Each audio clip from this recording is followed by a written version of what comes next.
Hey everyone, John here from O'Reilly Auto Parts. Today I want to show you how to jumpstart your vehicle. First, it's always a good idea to keep jumper cables with you. There are different gauges of cables, so be sure to consult your service manual to determine which gauge will work for your vehicle. If you happen to wind up with a dead battery, having the right cables could be the difference between being stranded or getting your vehicle started. If you can get to an O'Reilly Auto Parts store, we'll test your battery and find a replacement if you need one. Or if it's looking like a bigger problem, we can refer you to a professional technician nearby. So here's a dead battery that needs a charge. Unless you have a jump starter, you'll need someone else who's willing to let you hook your cables to their battery.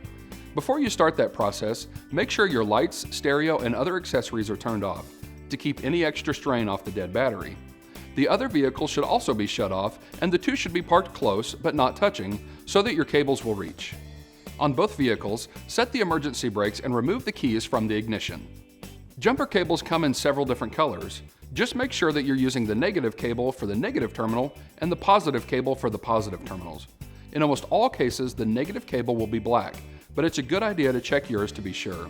And once you start connecting these, don't let the clamps touch each other.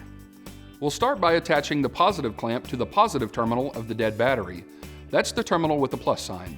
Clamp it on there and give it a wiggle to make sure that those teeth get a good connection.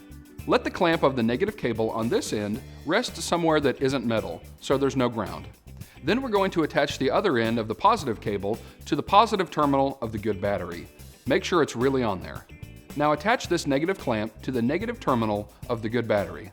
And on the other end, you want to find some bare metal to attach to. Again, your service manual will tell you if there's a negative terminal specifically for jump starting. Once you've found your ground and attached the cable, you're ready to start the vehicle with the good battery. Let this engine run for at least a couple minutes before trying the other. Once you've let the good vehicle idle for 2 or 3 minutes, try starting the other. And we're good. When you go to detach the cables, you want to take them off in reverse order, starting with the negative cable on the vehicle that was dead, then the negative cable on the good battery, and then your 2 positive cables. It's a good idea to let the vehicle that you just charged run for a while. And if you think that you need a new battery, head to your local O'Reilly Auto Parts store. They can test it and let you know if you need a new one. You can also pick up a set of jumper cables if you don't have a pair. All the items that you need, whether batteries, tools, or jumper cables, are also available online at O'ReillyAuto.com.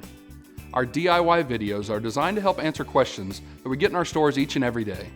If you found this one helpful, subscribe to our channel to see the latest DIY jobs. And we'll see you again soon.